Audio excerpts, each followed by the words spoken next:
Ha pasado un tiempo desde que hice mi último vídeo haciendo una guía para comprar un ordenador o un PC para VFX y 3D. Y esta es una actualización para que compréis el equipo con la mejor relación precio-potencia. Quiero aclarar que este vídeo no está enfocado a gaming, sino que está enfocado principalmente a un uso profesional o para un uso de aquellos que seáis estudiantes y que queráis ser en el futuro profesionales. Y en esta guía voy a abarcar campos como el 3D, los VFX, el diseño y también la inteligencia artificial. Y uno de los primeros puntos de los que quiero hablar y que me habéis preguntado muchísimo a lo largo de todo este tiempo que vengo haciendo vídeos de hardware es si merece la pena o no comprar un PC que esté ya premontado, que directamente compréis el ordenador ya hecho. Y sinceramente creo que depende. Si no tienes ningún tipo de conocimiento y no entiendes qué hardware estás comprando ni tampoco sabes montarlo, creo que en ese caso es una buena opción. Pero tienes que saber que si compras un PC de este tipo, entonces no estás optimizando el precio y la potencia. Seguramente por el mismo precio de un PC premontado podrás comprar uno por componentes que podrás montar tú, que será más potente. Tampoco es que sea un drama, pero vas a poder ahorrar un poco. Y también creo que depende de cuál sea vuestro presupuesto, ya que creo que no es lo mismo comprar un PC que sea de gama baja o gama media a directamente comprar un PC que es de gama alta, y ahí sí que creo que tenéis que saber qué es lo que estáis haciendo. Y este es otro punto que quiero aclarar,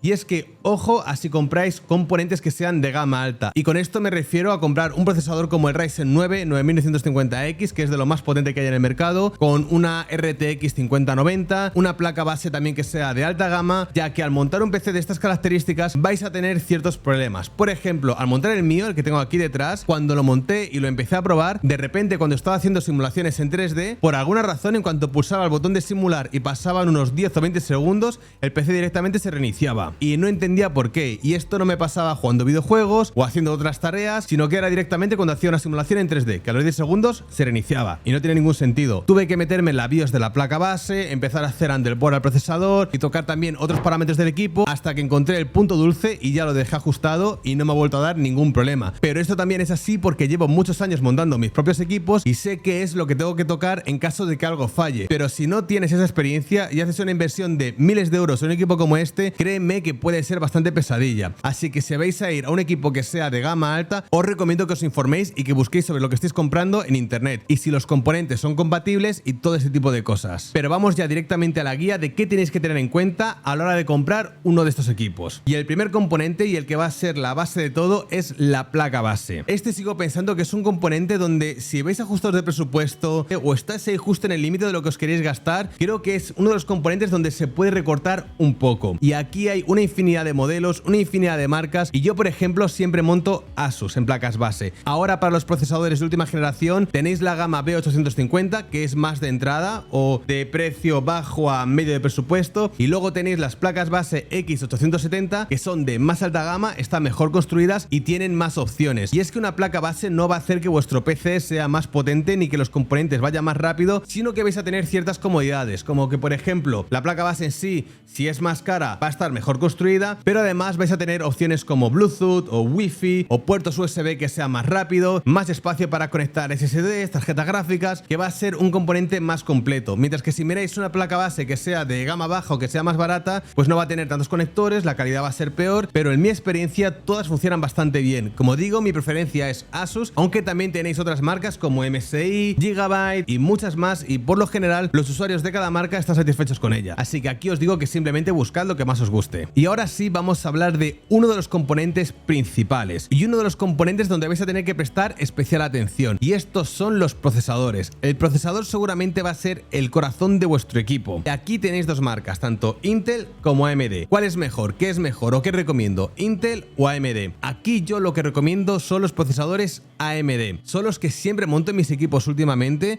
y esto lo hago desde el año 2018 aproximadamente. Antes montaba mis equipos con Intel, pero es que sinceramente creo que los procesadores Ryzen están brutales. Además tienen una nomenclatura que es fácil de seguir, que son los Ryzen 5, que son más baratos, los 7 y los 9, ¿vale? 7 vamos a decir que son más gama media y 9 son los de más gama alta. ¿Y qué procesador es el que tienes que comprar? Depende de cuál sea vuestro presupuesto y de cuáles sean vuestras necesidades. Si por ejemplo vais a hacer simulaciones de VFX, como pueden ser simulaciones de fluidos que se ejecutan mediante procesador, o vais a trabajar con varios programas a la vez, como puede ser Photoshop, After Effects, DaVinci, tenéis todo abierto, necesitáis un procesador que tenga muchos núcleos y que además esos núcleos sean muy rápidos. En cambio, si no tenéis tanto presupuesto, podéis tirar a un procesador que sea de más gama baja, como un Ryzen 5, pero teniendo en cuenta que a lo mejor no vais a poder trabajar trabajar de forma tan fluida si tenéis muchos programas abiertos, ya que no vais a poder hacer una buena distribución de esos núcleos en los programas que estéis utilizando. Pero por lo general, en tema de procesadores, cuanto más núcleos tengáis y más rápidos sean, mejor. Lo que pasa que aquí el presupuesto va a ser importante y si no tenéis mucho presupuesto, pues también vais a estar más limitados, pero es lo que hay, no se puede tener todo. Y dicho esto, creo que ahora mismo el mejor procesador que podéis comprar para VFX, 3D, inteligencia artificial y diseño es el Ryzen 9 9950X, que tiene 16 núcleos físicos. Y 16 núcleos físicos en un procesador, a mí a día de hoy me parece que es algo que es un milagro, son muchísimos núcleos. Hace unos 5 años o 7 años creo que teníamos 8 o 10 núcleos, pero ya llegamos a los 16 núcleos físicos y creo que con esto vais a tener más que de sobra para la mayoría de tareas. Eso sí, este procesador son unos 500 euros o un poco más, o entre unos 500 y 600 euros, o sea que es algo caro.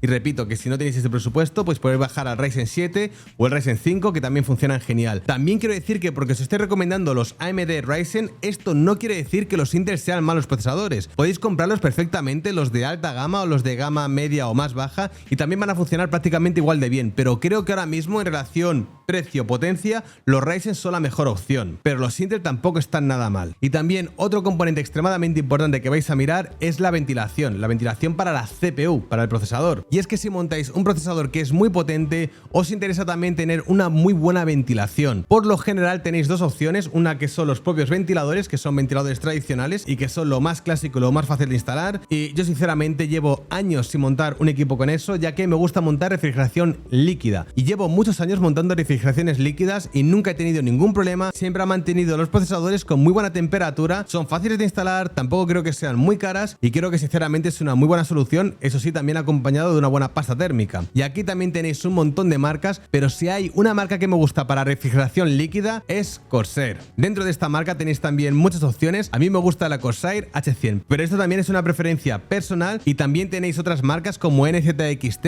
que tiene algunas que están brutales, aunque también está la marca Be Quiet. En fin, de nuevo buscad lo que tenga buenas reviews, una marca con la que los clientes estén contentos y ya está. Y de lo siguiente de lo que quiero hablar, y que también es un componente fundamental y súper importante, es la memoria RAM. ¿Cuánta memoria RAM necesitáis? Y hasta hace unos años os decía que 16 GB de memoria RAM es lo mínimo, y ahora creo que lo mínimo que os puedo recomendar son 32 GB de memoria RAM. Si es un PC que vais a utilizar para trabajar con él de forma profesional o para estudiar tareas profesionales, 32 GB es lo mínimo que vais a necesitar. Ya todos estamos grabando contenido en 4K, los recursos que piden los programas de 3D son cada vez más altos y 16 GB se quedan demasiado cortos, y 32 creo que es lo mínimo, y creo que también está bastante bien. Creo que con 32 GB vais a tener una cantidad de RAM suficiente. Ahora bien, ¿qué pasa si sois usuarios más avanzados? Que a lo mejor trabajáis con After Effects porque hacéis motion graphics y trabajáis con un montón de capas, o sois compositores que trabajáis en Nuke y también tenéis composiciones que son muy complejas, y en este caso y en este perfil, pues si te has dado por aludido, sabrás que 32 GB es ir muy justito, y que 64 GB de memoria RAM puede estar bien, pero a veces incluso 128 GB de RAM puede ser lo necesario. Y esto también se aplica, por ejemplo, para aquellos que hacemos simulaciones en VFX, simulaciones de físicas, donde cuanta más memoria RAM tengamos, mejor, ya que muchos de estos simuladores funcionan mediante CPU y las simulaciones se almacenan en la memoria RAM. Por eso, cuanta más memoria RAM tengamos, más información vamos a poder cachear, y más información quiere decir que más detalle o más calidad que vamos a ver en el resultado final. Y creo que este es un componente que puede ser delicado para alguien que está empezando o alguien que a lo mejor no tiene mucha experiencia, y es que a lo mejor esta persona puede pensar que si monta 128 GB de memoria RAM va a ser mejor, y créeme que esto no es así. Si ahora mismo te estás preguntando si necesitas 128 GB de memoria RAM o no, seguramente no lo necesitas. 128 GB de memoria RAM creo que es una cantidad que va por usuarios que sean avanzados. Y esto lo digo porque, por ejemplo, en el caso de las simulaciones de físicas, una simulación que ocupe 128 GB de memoria RAM va a tardar muchísimo de computar. Si vas a hacer una simulación que tenga tantísimo detalle, que va a ocupar tantísima caché, esa simulación va a tardar horas, por no decir días. Y yo no sé vosotros, pero incluso como profesional, yo no me puedo permitir tener mi ordenador durante días haciendo una simulación y que no pueda hacer absolutamente nada más. Por eso mismo yo suelo recomendar montar 64 GB de RAM. Creo que ese es el punto dulce. Y si por lo que sea necesitas más caché, entonces creo que puedes hacer uso de granjas de render que estén en la nube o de servicios online que tengan esta capacidad. Y de esta forma tú en casa con tu propio equipo vas a poder iterar más rápido, ya que una simulación de 64 GB de memoria RAM va a tardar tiempo si ocupas toda esa caché, pero no va a ser ni en broma como si fuese de 128 GB o de 256 GB. Que repito que si lo necesitas, entonces móntalo, pero creo que realmente uno va a saber si necesita tanta cantidad o no. Entonces, por resumir este punto, 32 GB creo que es lo mínimo y 64 creo que es lo ideal para el 99,9% de todos los casos. Y un apartado importante también de la memoria RAM, aparte de la cantidad de RAM que vais a montar, es la velocidad que va a tener. Veréis que la mayoría de memoria RAM que se vende actualmente son de unos 5600 MHz o de 6000 MHz, aunque también puedes subir más, como a 6400 MHz, pero si es para uso profesional, los megahercios tampoco juegan un papel importante o prácticamente no vais a notar diferencia con los programas que utilicéis. Creo que esto sí que se puede notar algo más en el apartado de gaming, donde a lo mejor se pueden ganar unos fotogramas extras si tenéis una memoria RAM que sea más rápida, pero para uso profesional lo más importante es la cantidad de memoria RAM que podéis montar y no tanto la velocidad. Pero si encontráis 32 GB o 64 GB a 6000 MHz a buen precio, pues compradla a esa velocidad y ya está. Y ahora vamos a hablar de lo que creo que es el componente más importante y con diferencia, que es la GPU. La tarjeta gráfica. Y es curioso que durante todo lo que llevo en YouTube y esta guía que la he ido actualizando con los años, cada año que ha pasado es como que le he ido dando más importancia a la GPU, ya que de alguna forma, de forma natural, los programas que estábamos utilizando cada vez hacen más y más uso de este componente. Por ejemplo, si utilizáis Blender y utilizáis un motor de render como Cycles, tenéis una opción que es CyclesX, que va a hacer que el render sea más rápido, ya que va a empezar a utilizar la tarjeta gráfica. O por no hablar de si utilizas programas como Unreal Engine, donde la tarjeta gráfica es el componente más importante. Por esto también se aplica a programas que son más profesionales como Houdini, donde tenéis una opción que es Houdini Karma XPU, que es un motor de render que también se acelera mediante tarjeta gráfica, y este componente ha pasado a ser para mí el componente más importante y al que prestaría más atención. Si tenéis que destinar la mayor parte de vuestro presupuesto a un solo componente, ese es la tarjeta gráfica. Y aquí hay dos marcas que podéis elegir, de nuevo, gráficas AMD y gráficas Nvidia. Y si son gráficas para uso profesional, que es de lo que estamos hablando en este vídeo, aquí os digo que compréis gráficas de Nvidia, no compréis gráficas de AMD, porque vais a tener muchísimos problemas con los drivers. Y esto es porque casi todos los programas que veis en el mercado están optimizados para gráficas de Nvidia. Y el punto más importante de la tarjeta gráfica es la VRAM. ¿Cuánta memoria RAM o cuánta VRAM tiene esta tarjeta gráfica? Ahora mismo vais a ver que si buscáis entre los modelos de Nvidia tenéis un mínimo que son 8 GB de VRAM, luego tenéis creo que 12 GB, 16 GB, 24 GB o si es la 5090 tiene 32 GB de VRAM. Y aquí sí que os digo que cuanta más VRAM mejor. 8 GB, que es lo mínimo que montan las gráficas de Nvidia, es una cantidad que para uso profesional no recomendaría. Creo que 8 GB de VRAM es poco. Creo que si podéis es mejor que busquéis un modelo que tenga 12 GB o 16 GB de VRAM como mínimo. Y esto lo digo porque hasta ahora en programas como en Premiere o DaVinci o After Effects o también como Blender, cada vez se utiliza más este componente. Todos los efectos y todo lo que se hace mediante tarjeta gráfica, la caché se guarda en la VRAM. Entonces cuanta más VRAM tengáis, más efectos vais a poder hacer que carguen en la tarjeta gráfica. Y si la VRAM o la memoria caché o la memoria RAM de la tarjeta gráfica se llena, entonces el programa lo que suele hacer es que distribuye ese resto a la memoria RAM que ya tenéis montada y el resto del cálculo se hace mediante CPU. El problema es que una CPU calculando es mucho más lenta que una tarjeta gráfica. Por ejemplo, si yo hago un render utilizando Blender y utilizando Cycles por CPU o por procesador, poned que ese render a lo mejor puede tardar 30 minutos en generar un fotograma. Mientras que si lo hago utilizando tarjeta gráfica, ese render a lo mejor puede tardar 1 minuto o 30 segundos o 10 segundos. La aceleración es brutal. Pero es que voy un paso más allá y es que con toda la irrupción de la inteligencia artificial han llegado muchas herramientas que funcionan a nivel local y todas estas herramientas están optimizadas para funcionar en tarjetas gráficas y en especial en tarjetas gráficas de Nvidia. Y hay modelos de LLMs que a lo mejor son más básicos, que se pueden cargar en gráficas de 8 GB de VRAM, pero por lo general en cuanto queréis tener un poquito más de calidad en, por ejemplo, generación de imágenes de inteligencia artificial o generación de vídeos, esos modelos de inteligencia artificial como mínimo van a utilizar 16 GB de VRAM. Esto también tenerlo en cuenta. Y por otra parte, y aquí en tarjetas gráficas, si veis una gama que sea muy alta, en este caso es la RTX 5090, vais a tener 32 GB de VRAM, que es una auténtica bestialidad. Y esto para hacer simulaciones, por ejemplo, con Embergen, que es un simulador de volúmenes en tiempo real, o para trabajar con Unreal Engine, o hacer simulaciones en Houdini utilizando Axiom, o hacer proyectos de Blender que vayan muy cargados con Eevee, o también para utilizar inteligencia artificial en local. Esta gráfica es una auténtica bestialidad. Para llenar esos 32 GB de VRAM, vas a tener que hacer algo prácticamente loco. Pero también hay una opción que es muy interesante y es la RTX 4060 Ti, que tiene 16 GB de VRAM, aunque ahora creo que también tenéis la RTX 5060 Ti, que tiene 16 GB de VRAM, y esta gráfica no es tan cara como una 5090 o una 5080 o una 5070, pero tiene 16 GB de VRAM y esto es súper interesante. Y esta gráfica en relación precio, potencia y cantidad de VRAM creo que es una muy buena opción para uso profesional. Y ya pasando a otros componentes, podemos hablar también de los SSD, que va a ser también un componente bastante importante, ya que en él guardaréis archivos o leeréis distintos archivos, y aquí también es importante que el SSD sea lo más rápido posible, y como mínimo yo recomendaría montar 1 TB de SSD, aunque en mi experiencia siento que cada vez como que utilizamos más programas, estos programas también ocupan más espacio, y ya no te cuento si utilizas programas como Unreal Engine o Unity, y creo que en este caso si podéis montar 2 TB de SSD por lo menos en vuestro disco duro principal,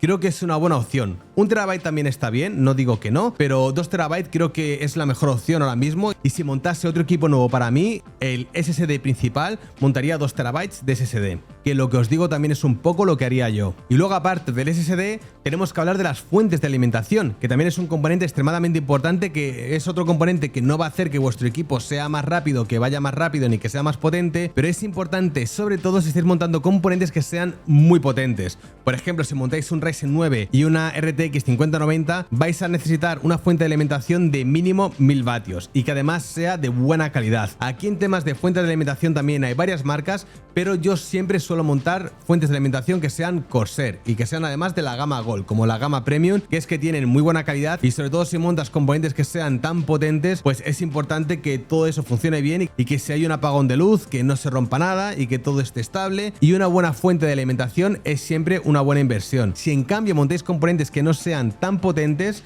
en este caso podéis comprar fuentes de alimentación más baratas, pero tened en cuenta cuál es el voltaje y si corresponde con lo que vais a montar. Y el último componente del que quiero hablar es la caja, que es donde van a ir todos los componentes que vais a montar. Y aquí tenéis una gama infinita, aquí tenéis marcas de todo tipo. Ahora por ejemplo está muy de moda montar estos equipos que son mini ITX, que son como muy pequeñitos y va todo como súper compacto, pero esto es algo que no recomiendo a aquellos que no seáis usuarios avanzados, ya que meter mano ahí es como bastante complicado y hacer que todo encaje, bueno, es un trabajo bastante delicado, y a mí me gusta que las cajas sean grandes y espaciosas.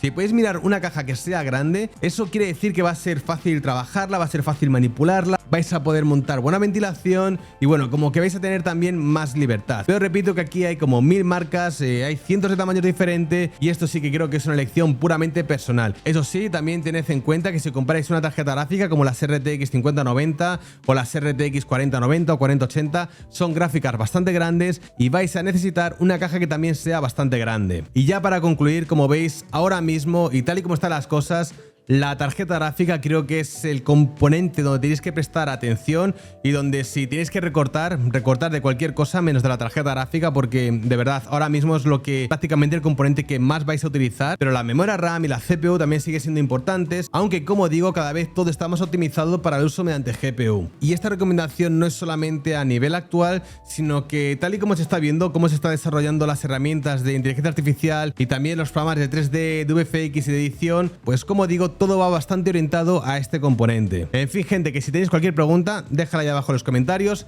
déjale un buen like a este vídeo, suscríbete al canal si no lo estás y nos vemos en próximos vídeos. ¡Hala! Chao, chao, gente. Chao, chao, chao, chao, chao.